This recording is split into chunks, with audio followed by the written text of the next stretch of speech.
अगर आपको इस पूरा पॉडकास्ट देखने का वक्त नहीं है तो बढ़िया बढ़िया रसीली क्लिप्स देखिए और आनंद उठाइए. Subscribe to Dostcast clips.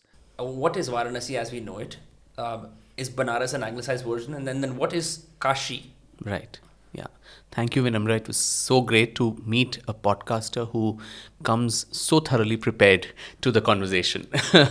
It's a rare species, let me admit, after having been on several such sessions. So that's a great way to start off with, and I think I explain in this book too, Waiting for Shiva, about the origins of the word Kashi. Kashi itself meant in Sanskrit means illuminous, something that is effulgent and glowing, some people also think that it comes from the tall grass which grows there, kasha, the grass. Some say it's named after one of the kings who ruled in the place. The Kushans? Yeah, no, not the Kushans. There was a king with a similar name. So multiple, etymological derivations of the word Kashi. But in the Puranic times, Kashi was the kingdom among the Shodash Janapadas, the 16 republics that we had, Maha Janapadas, Koshala, Magadha. In that, Kashi was a very important kingdom, and it slowly started losing the importance that it had, political importance at least. The other name, Varanasi, is interesting because there are two rivers there, or streams or tributaries. One is the Varana river, and the other is the Asi. Asi is where you have the Asi Ghat also now. The Asi is also called the Shushka Nadi, or the river that dried up. So Varanasi is cradled in between these two streams, and that's why Varana and Asi, Varanasi. That's how it became. And Varanasi was the capital of the kingdom of Kashi. So though now they are, interchangeably used, but Kashi was a larger, kingdom which had that name.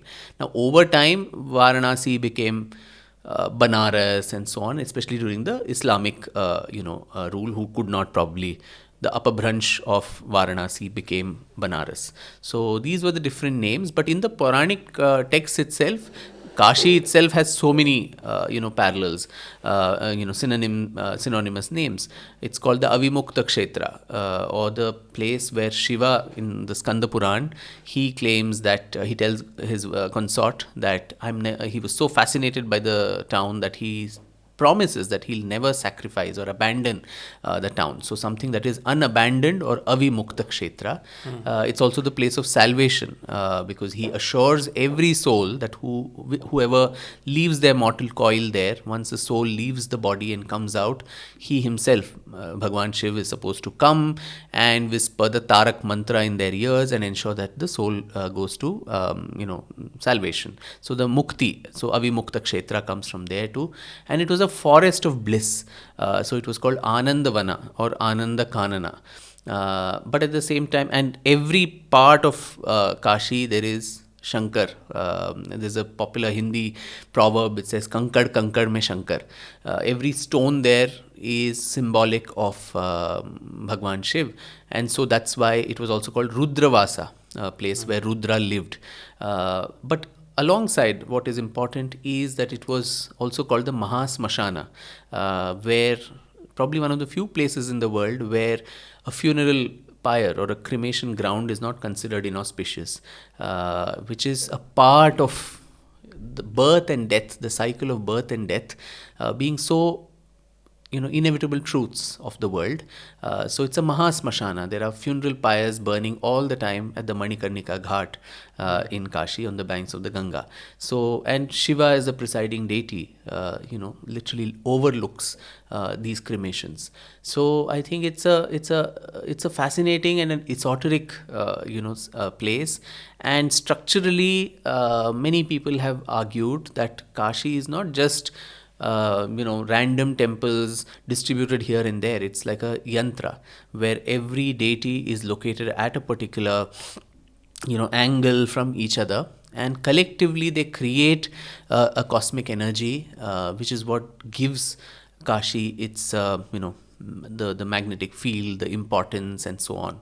And this, the spatial distribution of these various shrines has also been described in almost all the Puranas, which I've accessed in the book too. Some of it is too complicated, so that was outside the scope of the book. But then in the course of the research, I noticed, right, from the Skanda Puran, the Linga Puran, the Shiva Puran, the Padma Puran, the Vayu Puran, the Brahma Vaivarta Puran, all these texts which have been composed over various spans of time talk about this spatial geography, the sacred geography of Kashi, as to which shrine comes at which, and it's actually so beautifully described. You go so many course or so many distances away from one another. Take towards the right there is this shrine, towards the left there is this. So it's very beautifully also demarcated and marked as to what this spatial geography is, and that is what formed what is known as the Panchakroshi Yatra, or the 5 course